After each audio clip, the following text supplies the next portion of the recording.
신바람 사연 아파트 오늘의 사연 시작하겠습니다. 지방 중소도시에 거주하고 있는 30대 여자입니다. 작년이었다면 결혼했다고 자기소개를 하겠지만 이젠 더 이상 아니네요. 다정다감한 줄만 알았던 남편의 숨겨진 모습에 결국 이혼까지 하게 되었어요. 이혼을 결정짓게 만든 건 손희 신우의 역할이 컸지만 신우가 아니었어도 아마 이혼을 했을 것 같네요. 신우는 남편의 유일한 혈육입니다. 어머니는 어릴 적에 집을 나가셨다고 들었고 아버지와는 연을 끊었다고 들었습니다. 아버지의 성격이 엄청 시원시원해서 동네에서 인기도 많았다고 하던데 술만 마시면 사람이 그렇게 돌변했다고 해요. 그냥 술주정 부리는 정도가 아니라 술 먹고 집에 들어왔을 때 뭐 하나만 눈에 거슬리면 집을 아주 난장판으로 만들고 그랬답니다. 손에 집히는 대로 던지고 때리고 부수고. 저 어릴 적에는 저희 아버지가 술 먹고 들어오는 게 참 좋았거든요. 빈손으로 오시는 법이 없고 저희들 먹으라고 맨날 치킨이며 족발 같은 야식거리 사들고 오셨던 기억이 있어서요. 저희 집은 그래도 화목한 편이었다 보니 그런 남편의 과거를 처음 알게 되었을 땐 어떻게 반응해야 할지 참 어려웠어요. 아무튼 그런 아버지의 주폭에 결국 어머니가 견디지 못하고 피부치인 신우랑 남편 두고 야반도주를 했다고 들었습니다. 얼마나 고생이었으면 자식들 버리고 도망갔겠냐 이해가 가면서도 아직 어린애들인데 아버지한테 시달릴 거 생각하면 애들도 데리고 가셨으면 좋았겠다 생각을 했어요. 물론 그 생각을 입 밖에 내지는 않았지요. 남편한테는 그게 평생 상처였을 테니 말이지요. 남편이 대학도 포기하고 졸업 후에 바로 직장을 가졌을 때 신우랑 같이 둘이 집을 나왔다고 합니다. 그 뒤로 아버지와는 완전히 연을 끊었고 처음에는 어떻게 연락처를 알아내서 연락이 왔었다는데 이젠 그마저도 없다네요. 어머니는 아예 집을 나간 순간부터 연락이 안 되었다고 하고요. 아무튼 젊은 나이에 둘이 집 나와서 엄청 고생한 거잖아요. 그렇다 보니 남편에게 유일한 혈육인 신우와 남편의 관계가 돈독할 수밖에 없는 건 당연했습니다. 보통은 그런 사이가 부담스러울 수 있었겠으나 그것 때문에 결혼을 하지 말아야겠다는 생각은 없었어요. 신우는 벌써 신우대로 결혼을 해서 두 아이 키우며 잘 살고 있었으니까요. 연애하고 얼마 지나지 않아서 남편이 자기 과거에 대해서 저에게 털어놓았었어요. 그게 저를 신뢰하게 해준 말이라 생각했고 세상에 여러 사람이 있고 다들 각자의 사연을 가지고 있는 거 아니겠어요? 아버지의 주사와 어머니의 부재가 따지고 보면 남편이 잘못한 것도 아닌데 그 과거를 가지고 남편을 색안경을 끼고 보지 않았습니다. 남편도 그런 저에게 조금이나마 감동을 했던 건지 그렇게 연애하던 사이에서 결혼까지 하게 되었지요. 그런데 제가 몰랐던 남편의 모습이 하나 있었네요. 연애하는 동안에는 남편이 술에 입 한 번 대지 않았습니다. 어디 놀러라도 가면 분위기 때문에라도 한두 잔씩은 마실 수도 있는 일 아니겠어요?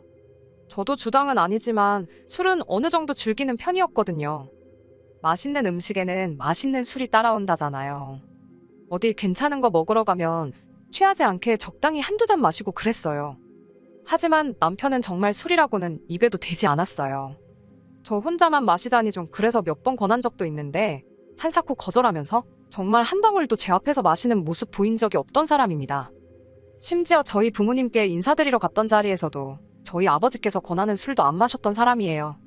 그렇다 보니 저는 저 나름대로 아버지랑 있던 과거 때문에 이 사람이 술을 안 마시는구나 하고 왜 안 마시냐 따져묻지도 않았네요.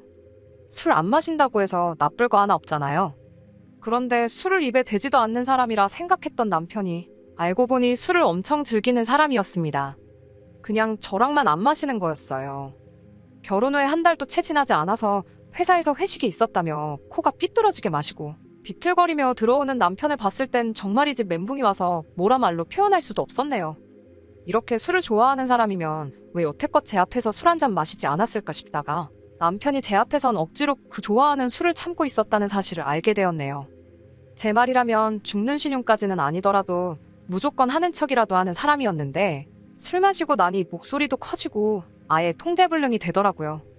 일부러 그러는 건지 양말도 뒤집어 벗어 던져버리고 안 씻는 건 물론이고 옷도 안 갈아입은 채로 바닥에 드러누워서는 고래고래 저한테 이거 해와라 저거 해와라 하는 겁니다. 물 떠다주고 그런 거 어려운 부탁 아닌 거 아는데 이 사람이 저한테 이렇게 술을 좋아하는 걸 숨겼다는 게 무엇보다 충격적이었네요. 한편으로는 그래도 이 사람이 나름 술 마시고 그러면서 스트레스도 풀 줄 아는 사람이구나 이해해주자 싶었기도 했는데 또 한편으로는 걱정이 되기도 했어요. 막연하게 들던 그 걱정이 좋은 걱정은 아니었습니다. 남편이 저에게 말해줬던 과거 남편 아버지의 이야기 때문이에요. 부전자전이라고 해도 술버릇까지 담는 건 아니니까. 제가 너무 최악의 경우를 생각한 게 아닌가 싶기도 했지만 그래도 찜찜한 마음을 숨길 수는 없었습니다. 다음날 아침에 회식 때문에 좀 마셨다는 심심한 사과를 듣기는 했는데 처음이 어려웠던 거지 한 번 시작을 하고 나니 술 마시고 집에 들어오는 횟수가 점점 잦아지기 시작했습니다. 적당히 마시는 법은 모르는 건지 항상 술 마시고 들어오는 날이면 두 다리로 용케 서 있구나 싶을 정도로 마시고 들어오더라고요. 스트레스 푼다고 술 좀 마실 수 있지 하고 좋게 좋게 넘어가려 했던 것도 이게 한 달에 두어 번씩 그러다 일주일에 한 번꼴로 그러다 심할 때는 이틀에 한 번꼴로 저렇게 술을 퍼마셔대니 좋은 이야기가 나올 수 없었습니다. 아침이면 술 깨서 미안하다 사과는 하지만 그때뿐이지 결국 며칠 지나고 나면 또 연락도 없이 술 마시고 들어오고를 반복하니 저도 짜증이 나더라고요. 술에만 취해서 들어온 사람한테 술 마시지 말라고 잔소리해봐야 뭐하냐 싶어 별말 안 하려 했는데 매일같이 연락도 없이 술 마시러 갔다가 늦게 오는 게 일상이 돼버리니 이대로 두면 안 되겠다 싶어서 한마디 할 수밖에 없었어요. 다른 말 하려던 것도 아니고 그냥 술 마시면 술 마시러 간다? 미리 연락이라도 주던가 하라고 한마디 했을 뿐인데 현은 술 때문에 꼬여가지고는 뭘 잘했다고 저한테 고래고래 소리를 치더라고요. 남자가 사회생활 잘하고 그러려면 술도 좀 마실 수 있는 거 모르냐고 하면서 잔소리 좀 하지 말라고 적반하장 나오는 겁니다. 순간 욱해서 저도 한마디 더 했어요. 사회생활은 뭔 니만 하냐고 맞벌이 하는 것도 모자라 내가 월급도 더 벌어오지 않느냐고요. 남편 벌이를 가지고 뭐라고 한마디 했더니 남편이 지금 말 다 했냐며 날 무시하는 거냐고 저를 어떻게 한 대 때릴 것처럼 주먹을 움켜쥐고 노려보더니 저를 휙 지나쳐서 방으로 들어가 버리는 겁니다. 혼자 화를 삭히고 더 커질 싸움을 피하기 위해 방에 들어간 거였다면 아마 지금도 꾸역꾸역 남편과 어떻게든 같이 살고 있을 거예요. 그런데 그게 아니라 방에 들어간 이유가 따로 있더군요. 방에 들어가서는 침대 위 이불이며 화장대 위에 올려져 있는 화장품이며 옷장 안에 옷까지 다 끄집어내더니 아주 난장판을 만들기 시작했습니다. 남편의 아버지를 본 적이 없지만 어머니까지 도망가게 만든 그 주사가 아마 그것과 똑같았을 거예요. 저도 방으로 따라 들어가서 지금 이게 뭐 하는 짓이냐고 그만하라고 한마디 했더니 남편이 네가 나에 대해서 뭘 안다고 그러냐며 내가 설마 그 돈 벌려고 이렇게 일을 하고 있겠냐고 소리를 치더라고요. 온 집안을 난장판으로 만드는데 저를 노려보는 눈빛부터가 평소랑 다른 것도 모자라 술까지 취해 있으니 괜히 제가 남편하고 맞불을 놓고 있어봤자 좋을 게 없겠다 싶었습니다. 그래서 결국 제가 자리를 피했어요. 더러워서 피한 것도 있지만 실제로 무슨 일이 일어날까 무서웠습니다. 밖에 나가서 찬바람을 쐬다 보니 남편이 했던 말이 생각이 나더라고요. 자기 월급에 대한 이야기 말입니다. 제가 애초에 남편의 벌이 가지고 아무 말도 안 했던 이유 중 하나가 바로 남편이 연애 중 저에게 털어놓았던 아픈 과거 이야기 때문입니다. 아버지랑은 절연을 했고 어머니는 생사조차 모른다고. 자기도 평범한 집에서 자랐으면 대학도 가고 더 좋은 회사도 취직했을 거라며 저에게 해줬던 그 과거 이야기가 남편에게는 말 못할 큰 상처라 생각했어요. 연애 중 결혼 이야기가 오가는 과정에서 남편 벌이가 저보다 적다는 걸 알게 되었을 때도 당황하지 않았고 그걸 가지고 따로 문제 삼은 적도 없었거든요. 그런데 남편이 자기가 그 돈 벌려고 그러겠냐는 그 말을 곰곰이 생각해보니 아무리 작은 회사라도 연차수가 그렇게 되는데 최저시급보다 조금 더 되는 월급을 받아오는 게 말이 안 된다는 생각이 들더군요. 이게 어떻게 돌아가는 상황인지 제 눈으로 확인해봐야겠다는 생각이 들어 그 길로 다시 집으로 돌아갔습니다. 지 술주정 때문에 아내가 새벽에 집 밖으로 뛰쳐나갔는데 이 인간은 잠이 오는 건지 엉망으로 만들어 놓은 방 안에서 바닥에 드러누워 쿨쿨 잘만 자고 있더군요. 부엌으로 가서 냉수 한 잔 떠와서 자고 있는 남편 얼굴에 확 부어버렸습니다. 남편이 어프프하면서 화들짝 잠에서 깨더군요. 잠 깨면서 술도 같이 깬 건지 그래도 제가 나가기 직전에 주정 부리며 난리치던 모습은 온데간데 없고 어안이 벙벙해서 상황 파악을 하고 있더라고요. 그런 남편 앞에다 두고 제가 월급 계좌 좀 봐야겠다고 한마디 했습니다. 남편 얼굴에 당황한 기색이 역력했어요. 예상한 대로 못 보여준다고 핸드폰부터 품 안에 꽉 쥐고 놓지를 않더군요. 프라이버시 중요하긴 하지만 그건 부부간에 신뢰가 있을 때겠지요. 안 보여주겠다면 난리법석을 떠는 꼴을 보니 역시나 들키면 안 될 구린 게 있어서 저러는구나 확신이 생겼어요. 저도 호락호락 넘어가지 않았습니다. 안 보여주면 당장의 이혼이라고 내가 확인했을 때 정말 뒤가 구린 게 하나도 없다면 어떻게든 내가 마음이 풀릴 때까지 사과하고 술 먹고 들어오는 거 가지고도 아무 말 안 하겠다 강하게 나오니 결국 남편은 저를 이기지 못하고 핸드폰을 보여줬습니다. 역시나 계좌에 찍힌 입출금 내역을 보니 남편이 애초에 말한 월급보다 120만 원을 더 받고 있었네요. 액수를 정확히 알 수 있었던 건 정확하게 그 금액이 월급날 맞춰서 현금으로 인출이 되고 있었기 때문이에요. 남편한테 이게 뭔지 설명해 줄 수 있냐 물었습니다. 남편은 꿀먹은 벙어리가 돼서 아무 말도 못하고 그냥 한 번만 모르는 척 넘어가주면 안 되겠냐고 하더라고요. 자기 나름대로 비상금 만들고 싶어서 그랬던 거라고. 앞으로는 월급 나오면 저한테 다 입금부터 하고 용돈 타서 살겠다며 끝까지 말을 안 해주더군요. 제가 설마 120만 원 그거 더 받자고 이러고 있던 거겠어요? 남편이 싹싹 비는 거 쳐다보지도 않고 남편 거래 내역을 쭉쭉 살펴봤어요. 조금 아래로 내리다 보니 결국 남편이 신우한테 매달 50만 원씩 보내고 있던 정황을 발견해냈습니다. 저랑 결혼한 이후로는 계좌로 직접 보낸 게 아니라 현금 인출을 해서 잘은 모르겠는데 아마 결혼 전에는 50만 원씩 보내주다가 결혼 후에는 액수를 2배 넘게 올렸던 게 아닐까 싶어요.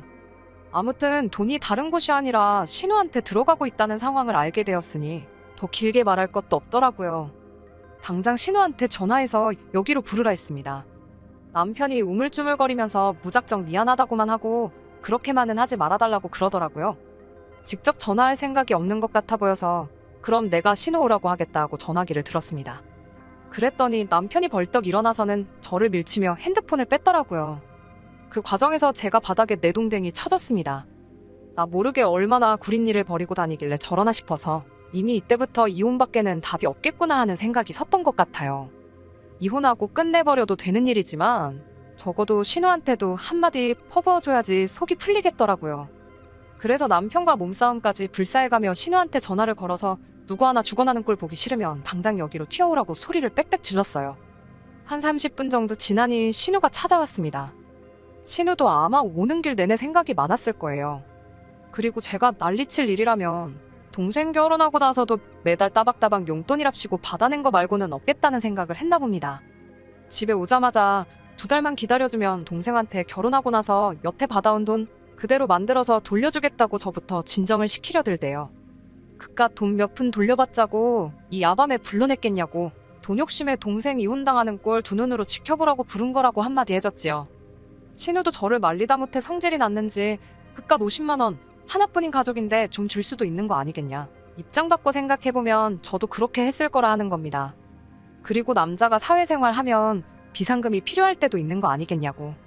괜히 이웃에 민폐 끼치지 말고 그만하자고 하더군요.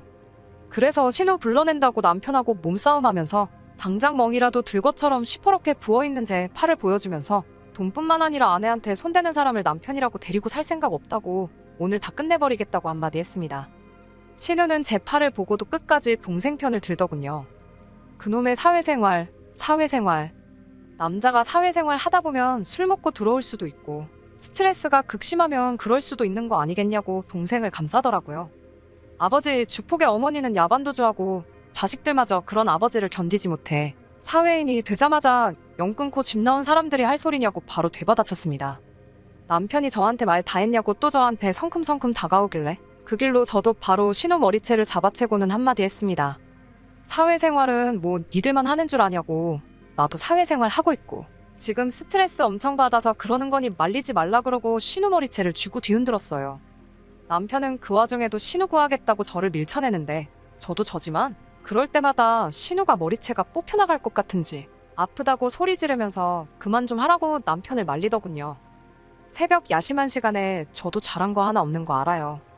결국 이웃이 신고를 했는지 경찰이 오고 나서야 상황은 정리가 되게 되었습니다. 저도 많이 열받아 있는 상태긴 했는데 경찰분들도 상황 설명 듣더니 길게 말 안 하고 그냥 신우한테 남편 데리고 어디라도 가라고 하고 저는 야심한 밤인데 이웃들 생각해서 앞으로는 조심 좀 해달라고 주의받고 끝났네요. 그 길로 남편 짐부터 정리해서 다음날 신우네 집으로 전부 보내버렸어요.